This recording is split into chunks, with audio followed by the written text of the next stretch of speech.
अकबरुद्दीन ओवैसी ने सोनिया और राहुल गांधी के खिलाफ खोल दिया मोर्चा। कहा, मुझे मत छेड़ो वरना अंजाम बहुत बुरा भुगतना पड़ेगा। अकबरुद्दीन ओवैसी के कद्दावर भाषण से कांग्रेस के पैरों तले जमीन खिसक गई। मुसलमानों में कांग्रेस के खिलाफ माहौल तैयार हो गया।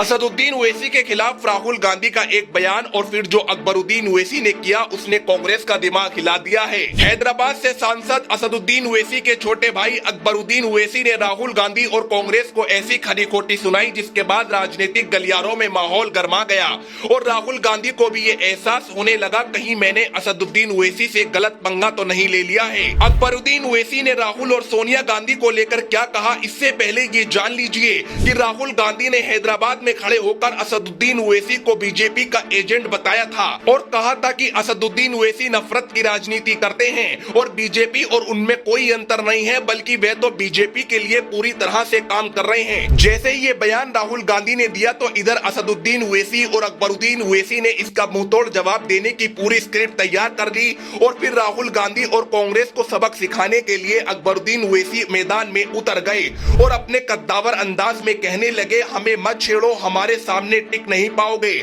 मजलिस में इल्जाम लगाने वालों, तुम्हारे आका ने एक भी इमारत बनाई क्या? किसी गांधी ने बनाया क्या? मोदी ने कुछ बनाया? सिर्फ ओवैसी ने ऐसी बड़ी बड़ी इमारतें बनवाई हैं। और आपको मालूम है जब अकबरुद्दीन ओवैसी भड़कते हैं तो फिर उनका अंदाज कितना बेबाक हो जाता है।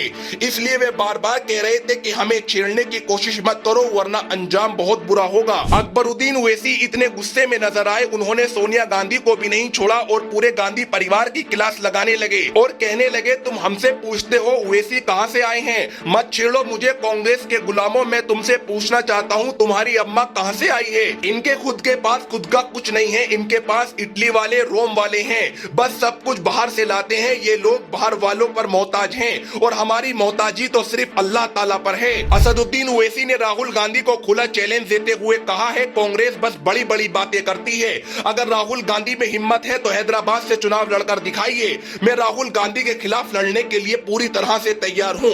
राहुल गांधी का असदुद्दीन ओवैसी के खिलाफ बोलना और उन्हें भाजपा का एजेंट बताना 2024 के चुनाव में बहुत महंगा पड़ सकता है, क्योंकि भारत के मुसलमानों को यह पता चल गया है कि हमारी आवाज संसद से लेकर सड़क तक केवल असदुद्दीन ओवैसी के हवाले से उठाई जाती है, वरना किसी भी पार्टी का सांसद और नेता हमारे हक में बोलने के लिए तैयार नहीं है। और राहुल गांधी असदुद्दीन ओवैसी पर हमला करके मुस्लिम वोट बैंक को अपनी पार्टी से दूर कर सकते हैं, जो 2024 में कांग्रेस के लिए किसी बहुत बड़े सदमे से कम नहीं होगा, क्योंकि अकबरुद्दीन ओवैसी और असदुद्दीन ओवैसी बार बार कांग्रेस को आगाह कर रहे हैं कि हमें मत छेड़ो, क्योंकि उन्हें पता है अगर AIMIM पार्टी ने कांग्रेस के खिलाफ मोर्चा खोला तो मुसलमान बड़े स्तर पर कांग्रेस के खिलाफ खड़े हो जाएंगे और फिर देश में कांग्रेस का सफाया होने से कोई नहीं रोक सकता।